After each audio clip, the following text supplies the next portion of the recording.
Hi everybody, Miss Roberts here for book number 29, A Big Day for Baseball. We are starting out with a prologue. One summer day in Frog Creek, Pennsylvania, a mysterious treehouse appeared in the woods. It was filled with books. A boy named Jack and his sister Annie found the treehouse and soon discovered that it was magic. They could go to any time and place in history just by pointing at a picture in one of the books. While they were gone, no time at all passes in Frog Creek. Jack and Annie eventually found out that the treehouse belonged to Morgan Le Fay, a magical librarian from the legendary realm of Camelot. Since then, they have traveled on many adventures in a magical treehouse and completed many missions for Morgan. Now Jack and Annie are about to find out what their next magic treehouse mission will be. And I missed showing you the picture of books, as always. And I mean, as always, as in there's usually a picture of books in the prologue. Chapter 1, Fly Ball. The early Saturday morning air was damp and chilly. Jack sat on the front porch steps. His chin was cupped in his hands. Annie came out the front door. "Do you want Mom to take us to the rec center now?" she asked. It was the day for baseball tryouts. "I've decided not to go," said Jack. Annie sat down next to him. "What's wrong?" she asked. "I can't stop thinking about last season's tryouts," said Jack. "I fell down when I swung the bat. Everybody laughed." "Yeah, well, everybody laughed at me too," said Annie. "Remember, I threw the ball at the wrong team?" "So maybe neither of us should go," said Jack. "But our whole family loves baseball," said Annie. "We read about it. We watch it. We learn batting averages. Before Annie could finish, something dropped from the sky and rolled across their front yard. "What's that?" said Jack. He and Annie ran down the steps. A small white ball lay in the grass. Annie grabbed it. "It's a baseball," she said. "Where did it come from?" said Jack. He and Annie walked to the sidewalk and looked up and down their street. No one was there. "Maybe it's from another world," whispered Annie. She handed the ball to Jack. "That's crazy," said Jack. "What other world?"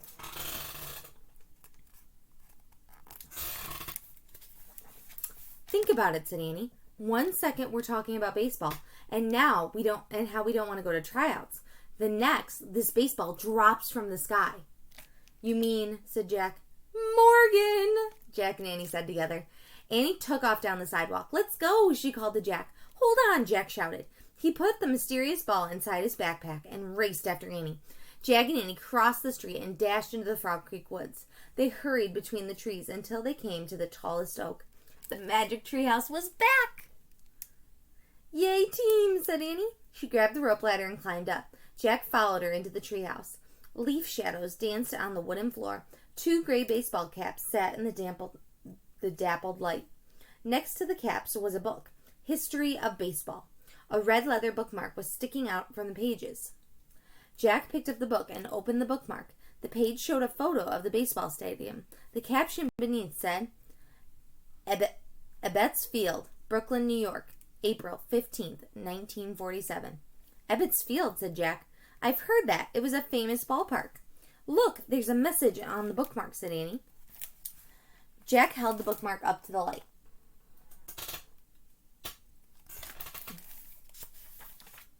"It's Morgan's handwriting," he said. He read aloud. "'Twas a day for baseball so many years ago. Journey to Ebbets Field to learn what you should know." "Learn what you should know," repeated Jack. "To become better baseball players?" "Sounds like it," said Annie. "Morgan must have known about tryouts." She read the next verse. "These caps are magic, made only for you, to give you the skill you know what to do." "Oh man, it sounds like these caps will make us great players," said Jack. "Yay," said Annie. She read on. "As long as you wear them, all others will see the skillful people you're pretending to be." "I get it. Everyone else will see us as great players," said Annie. "In a Little League game?" said Jack. "Why not?" said Annie. "Little League teams must have played at Ebbets Field too." "Yeah, probably all kinds of teams played there," said Jack. Annie read more. "When you hear the final score, give the ball with the name to the one who knows you best." Oh, I'm getting tongue-tied by these riddles. "When you hear the final score, give the ball with the name to the one who knows best the rules of the game." "Our baseball has a name?" said Jack. He pulled the ball out of the pack and turned it over in his hands. No name here. Well, maybe we're supposed to give it a name, said Annie. How about Bally? Bally, said Jack. I don't think so. Okay. What about Flyball? Said Annie. It flew down it to us. Fine, whatever, said Jack. He put Flyball back in his pack. Ready? Yes. This is going to be so much fun, said Annie. Jack pointed to the photo of Brooklyn, New York. I wish we could go there, he said. The wind started to blow. The treehouse started to spin. It spun faster and faster. Then everything was still. Absolutely still. Chapter 2, Opening Day. A spring breeze flew into the treehouse. The sky was cloudy. Hey, baseball uniforms, said Annie. Their clothes had magically changed. They were wearing baseball shoes, long socks, and baggy gray pants. Jack's backpack had turned into a leather bag. Look at that, said Annie. She pointed at the word Bat Boy stitched on the front of her jersey. Oh, so we're going to be the Bat Boys, said Jack with a frown. Not great players. Don't worry, said Annie. I'm sure Morgan thinks that being great Bat Boys will help us become great players. But you can't be a Bat Boy, said Jack. And there was no such thing as a Bat Girl back then. Don't worry, said Annie. If we wear these caps, everyone will see that we're what we're pretending to be, remember? Oh, right, said Jack. Annie and Jack picked up the caps and put them on. Wow, Annie said with a big grin. Yeah, wow, said Jack. He felt a surge of excitement and confidence. I feel like I know everything about baseball now. Me too, said Annie. I can't wait to go to Ebbets Field, said Jack. Let's go. He shoved the baseball book into his backpack. Then he led the way down the rope ladder. Jack and Annie stepped onto the ground. They'd landed in a small grove of trees. Nearby were stone benches and a fountain. Children were playing on the grass and walkways. Looks like a city park, said Jack. Let's get directions, said Annie. As they headed towards the kids, a gust of wind blew through the park. Watch out, said Jack, grabbing his cap.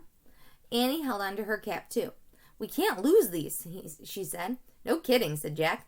They passed a man playing the guitar and singing in Spanish. They passed some girls playing jacks. They passed a group of noisy kids shooting marbles. Hey, 2 Bat Boys, one of the kids shouted. The others looked and waved at Jack and Annie. Annie smiled at Jack. See, they think I'm a boy, she said. The magic's working. Cool, Jack said with a grin. You look the same to me, though. And you look the same to me, said Annie. Maybe we always look like our true selves to each other. Annie turned the back to the kids playing marbles. Excuse me, how do we get to Ebbets Field, she called. That way, shouted one of the bigger kids. He pointed across the park. When you get to the street, it's just a few blocks east. You'd better hurry, yelled the small girl. The game starts at 2:30. What time is it now? Jack called. One of the boys looked at his watch. It's 1:30, she shouted. Oh man, we're late, said Jack. We should have been there at 1 o'clock to start our chores. Run! Fast, said Annie. She and Jack held on to their caps as they began running across the windy park. Bat Boys, wait for us, someone shouted.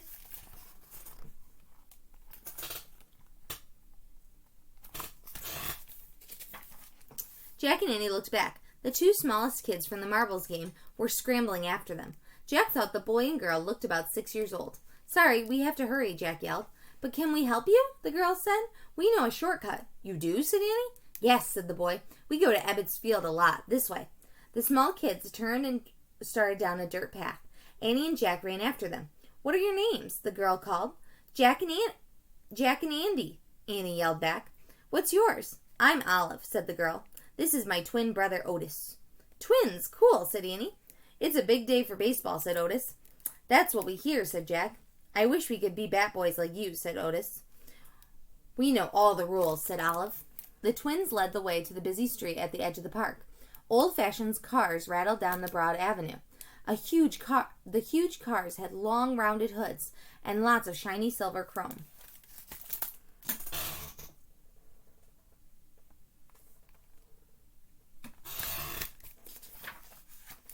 Along the cars, a trolley clattered over the tracks.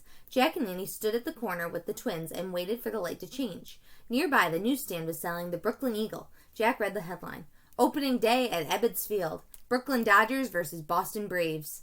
Annie, look, he said, pointing at the newspaper. We'll be working at a big league game. Big league? Wow, said Annie. You didn't know that? Said Olive. I thought the Braves were from Atlanta. Annie said to Jack. "And the Dodgers from L.A." "Not in 1947, said Jack. "You didn't know that?" asked Otis. Lights red, let's go, said Jack. "Hold hands," cried Olive. She grabbed Annie's hand and Otis grabbed Jack's. "Watch out for the trolleys." Jack and Annie ran with the twins across the avenue to the opposite corner. "Good job," said Otis. "Where now?" Jack said breathlessly. "We'll take you," said Olive. "Run." "Thanks," said Jack. He liked the friendly kids. Jack and Annie held onto their caps as they ran against the wind. They followed Otis and Olive down the street, then another. "Turn on that corner, at that corner," said Olive. They all turned into a busy, crowded street. "There," the twins said together. In front of them was the tall brick wall of the stadium. The words Ebbets Field curved around the wall. A huge crowd was headed inside.